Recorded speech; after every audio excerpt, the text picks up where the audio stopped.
trying to impress. So I'm gonna show you how I like to impress in the kitchen by making my salmon en croute. Basically, it's like fancy Frenchness for salmon inside of puff pastry. It's super tasty, really, really fancy looking, and it's a total dream. So to get started on this recipe, I actually like to stuff my salmon to give it even more wow factor. So to start off, I have got a cup of goat cheese here, just in a bowl. If you wanted to, you could also do this. You could cut this with a little bit of cream cheese. You could do this with just cream cheese. I personally like goat cheese. I like that tangy little zip. It's super nice.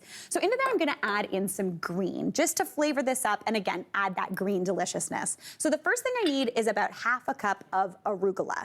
Now onto there, I'm also gonna add half a cup of some basil leaves. So I just like to kind of twist them off the top, pop those down, as well as about a quarter cup of dill. Now if you wanted to switch this out with a little bit of tarragon, if you're feeling extra French, even some parsley, that would be beautiful.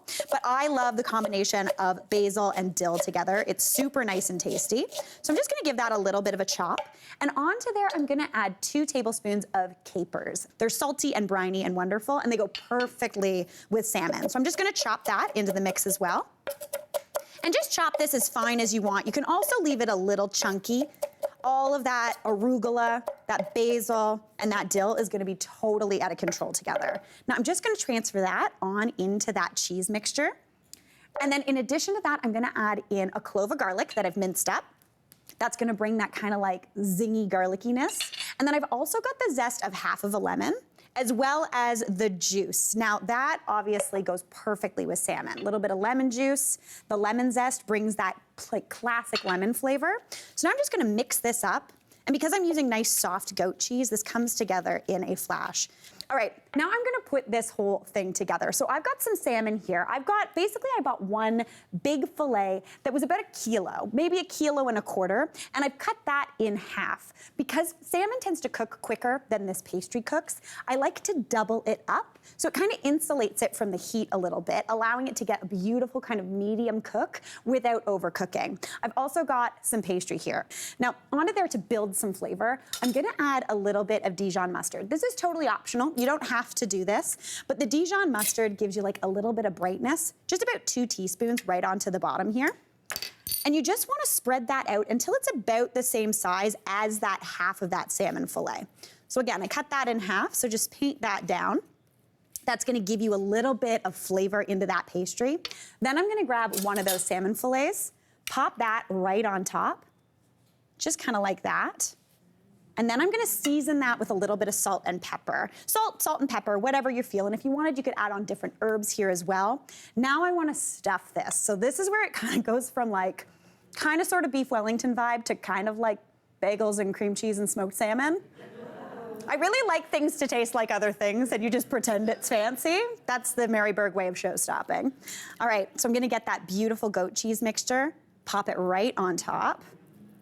So I'm just gonna spread that into a nice even layer. And again, this goat cheese gives you a little bit of insulation for the salmon, so that direct heat of the oven isn't gonna hit it and kind of make it too overcooked, essentially. All right, now I'm gonna get that other piece of salmon and just pop that right on top, kind of sandwich it together.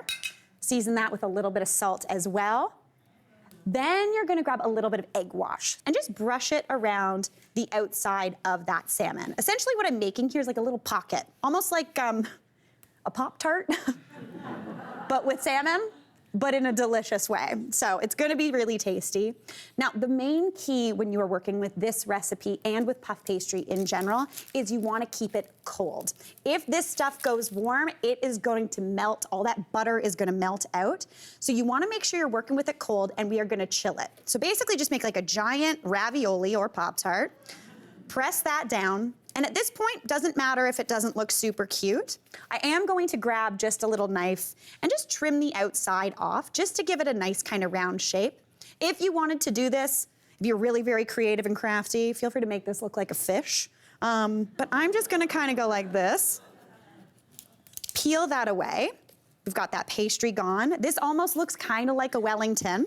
Now, what I wanna do is brush that with a little bit more egg wash. That's gonna give you golden brown outside. It's gonna be crunchy, crispy, and again, golden, which is perfect. Then you wanna pop this in the fridge.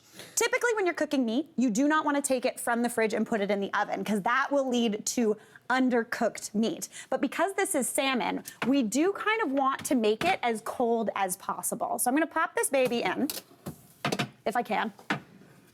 Nailed it? Okay, perfect.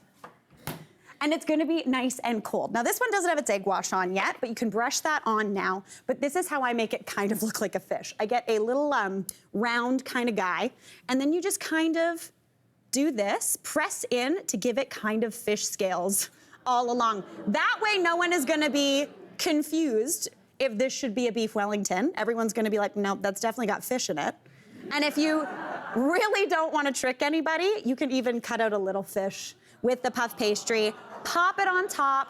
Now this baby, once you brush it with that egg wash, pop it into a 425-degree oven on the bottom rack. You want that in there for about 30 minutes until it's cooked through to about 125 degrees Fahrenheit. All right, to go with that dish, I'm just gonna throw together a really quick salad that kind of mimics the flavors that's going on in that salmon. So in this bowl, I've just got some arugula. I love arugula. Again, it's nice and peppery, but if you used spinach or chard or anything like that in that fish, feel free to use that as your salad green. Now into there, I'm gonna add in some herbs. So again, I've got some dill.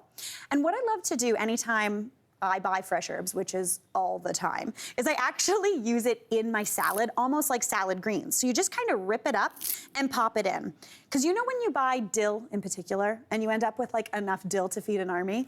And you're like, who in the world has eaten this much dill? Because usually recipes call for like a tablespoon. This is what I do with it just to use it up.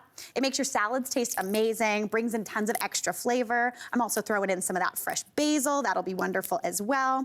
Now into there as well, because we've got that salmon, I love a little bit of cucumber with my salmon. So I've got some cucumber here, and I want to cut this up. If you want, you could thinly slice it, you could dice it, but I'm gonna use a vegetable peeler and just do some nice kind of long strips right into the bowl. This looks a little fancier. Makes it look like you tried harder, but literally all you're doing is peeling a vegetable. And the Mary Berg method of writing recipes is make it look like you tried harder than you actually did.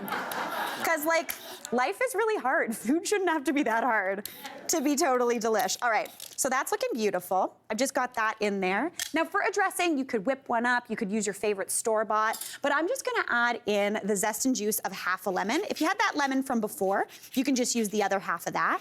The zest gives you, again, that perfect, bright, lemony flavor. It's really, really delicious. It just tastes like pure lemon. And then obviously that juice gives you that acidity that you're looking for. So add that right on in as well. And then for your oil, you can use any sort of oil you'd like. I'm just going with an extra virgin olive oil, just my classic kind of Tuesday oil, my house oil. If you got a fancier one, this is where you bust it out because you're not cooking it. So just drizzle that all over the top. This salad looks so good, like out of control. Season it with a little bit of salt and give that a toss. Now that is looking like one delicious salad. And it's gonna have a way more flavor than you think. It looks like it's just greens, but you've got all those herbs in there too. So that's looking beautiful. I'm gonna go take a gander at that salmon now, because I'm feeling like it's looking good. Now, since it is a showstopper episode, I'm gonna get a show-stopping plate, because why not? And then to go with that, we have got, oh, there he is. Forgot what oven I put him in.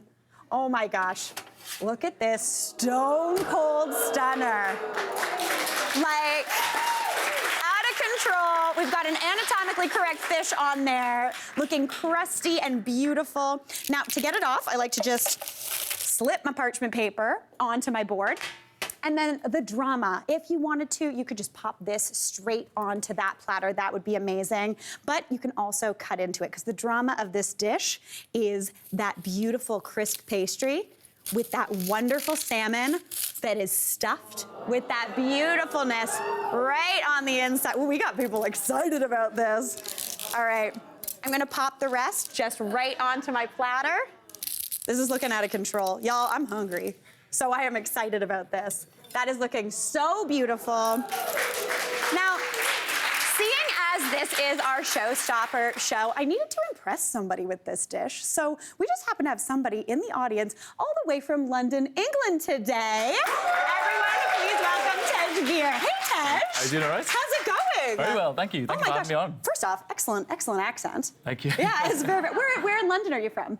So I'm from just south of London, so I'm in Kent. Oh, nice. So a little town called Tunbridge Wells. Oh, fantastic. Very Well, quaint. welcome to Toronto. What brings Thank you to Toronto? To meet the friends, family, Nice. explore Toronto, go Nice. Maple Leafs. Oh, go Maple Leafs. Look at you. Oh, you're doing well. Well, sir, thank you for coming, and thank you for coming to the show today. Want to dig in with me? Let's go for it. Okay, let's give it a dig. Honestly, oh, you're going knife and fork. You're fancier than I am right now. All right, that little bit of crusty pastry, that little bit of salmon. Okay, you ready? Oh, you got a big bite. We're going. Let's go. Okay. Tastes right. You took a big bite. I'm not gonna make you talk. I'm feeling it. Want a high five? Cheers, everybody. Hey, Mary here. What did you think? Drop your comments below, and don't forget to like and subscribe for more of the good stuff.